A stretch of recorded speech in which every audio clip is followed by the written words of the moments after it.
নমস্কার বন্ধুরা, Swapna kitchen family ব্লগে তোমাদের সবাইকে স্বাগত জানাই। বন্ধুরা, তোমরা কেমন আছো? আশা করি তোমরা ভালো আছো।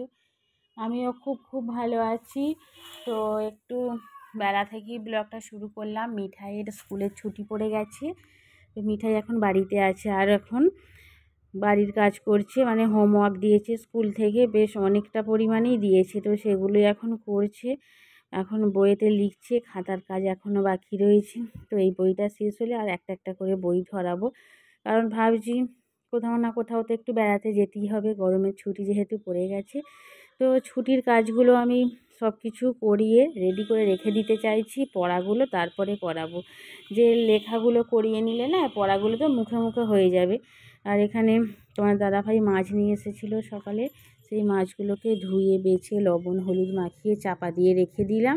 তারপরে উনুনের মধ্যে ভাত বসিয়েছি, ভাত প্রায় হয়েই এসেছে, উনুন নিভিয়ে দিয়েছি। এবার ভাতটাকে নামিয়ে নেব।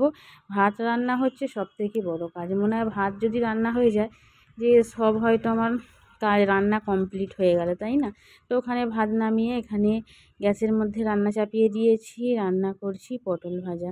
বেশ ভালো লাগে, আমি কেউ ভালোবাসুক নাই বাসুক, আমি আর মিঠাই দুজনেই ভালোবাসি। তো ভাতের সাথে একটা কিছু না ভাজা হলে ভালো লাগে না ঠিক, যেন ভাতটা খেতে শুধু ভাত যেন মনে হয় যতই এটা ওটা রান্না হোক। তো এখানে রান্না আমার হচ্ছে, আর এখানে দেখো খরগোশটাকে খাঁচা থেকে বের করে দিয়েছি। তো প্রতিদিনই একটুখানি মানে বাইরে রেখে দিই, তারপরে 11টা বাজলেই বাড়ির মধ্যে ছাড়াই থাকে, কারণ এখন তো প্রচণ্ড পরিমাণে গরম। খরগোশটা খুঁজে নেয় যে ও কোথায় ঠান্ডা জায়গা আছে সেই জায়গাটায় বসে থাকে, আর সারাদিন তো খাই না, এই গরমে না খরগোশটা সারাদিন খায় না। যাই রোদটা চলে যাবে তারপরে সারা রাত অনেক পরিমাণে একবারে খেয়ে নেয় রাত্রির বেলাতে, দিনের বেলা এত গরমের জন্য খেতে চায় না। আর আজকে তরকারি পাতি কিছুই করিনি। আজকে করেছি বেগুন ভাজা, পটল ভাজা, পেঁয়াজ ভাজা, সর্ষে বাটা দিয়ে মাছের ঝাল করেছি, আর আলু সিদ্ধ করেছি, মাখা হবে। আর ভাত হয়েছে, মসুর ডাল হয়েছে। এই হচ্ছে আজকে দুপুরে রান্না। দুপুরের পরে খাওয়া দাওয়া করে মিঠাইকে ঘুম পাড়িয়ে দিয়েছিলাম, ঘুম থেকে উঠে তো একটু জল বিস্কুট খেয়েছিল, তারপরে যা যা লেখার কাজ ছিল সেগুলো করালাম। তারপরে এখন বললাম একটু ম্যাগি খাবো। তো ম্যাগি ও মশলা দিয়ে খেতে পারে না, শুধু লবণ দিয়ে সিদ্ধ করলে ও সেই ম্যাগিটাই খায়।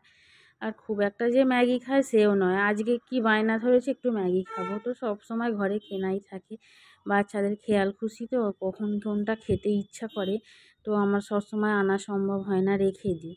তো ওই যে বললো আজকে একটু ম্যাগি খাবো, ওই জন্য করে দিলাম। মশলাগুলো পড়েই থাকে, কারণ মশলাগুলো দিয়ে তো খায় না, শুধু সিদ্ধ খায়, ও ঝাল লাগে বলি। তো বন্ধুরা দেখো, কথা বলতে বলতে বৃষ্টি চালু হয়ে গেল, একদম বুঝতেই পারিনি। বিকেল থেকে প্রচুর হাওয়া দিচ্ছিল, তো ভালো লাগছিল। তারপরে যাই দেখলাম বৃষ্টি চালু হয়ে গেছে, আমি তাড়াতাড়ি করে ময়দা মেখে ফেলেছিলাম, আর আজকে লুচি বানাচ্ছি। কড়াটার অবস্থা দেখো, এই কড়াটায় আচার করেছিলাম, তো কড়াটা ওই জন্য এইরকম কালার হয়ে গেছে, নাহলে আমার কড়া একেবারে সাদা থাকে। তো আচার করেছিলাম, সেই কারণেই কড়াটা কালো হয়ে গেছে। তো যাই দেখছি আকাশে 2-1 ফোঁটা বৃষ্টি চালু হয়ে গেছে, জানি এবার কারেন্ট চলে যাবে। আবার ঝড় ও হাওয়াও দিচ্ছিল। তাড়াতাড়ি করে ময়দা মেখে লুচি কটা ভেজে নিলাম, তারপরে এখানে ঘুগনি চাপিয়ে দিয়েছি। তো আজকে রাত্রিরে আমাদের খাবার হচ্ছে লুচি আর ঘুগনি। তো বন্ধুরা, আজকের ব্লগটা তোমাদের কীরকম লাগলো অবশ্যই কমেন্ট করে জানিও। আর ঝড় বৃষ্টির জন্য ওয়েদারটা বেশ ঠান্ডাও রয়েছে, আর আজকে কিন্তু কারেন্টও যায়নি। যাই হোক, রান্না আমার পুরোপুরিভাবে কমপ্লিট হয়ে গেল। প্রথম থেকে শেষ পর্যন্ত দেখার জন্য অসংখ্য ধন্যবাদ।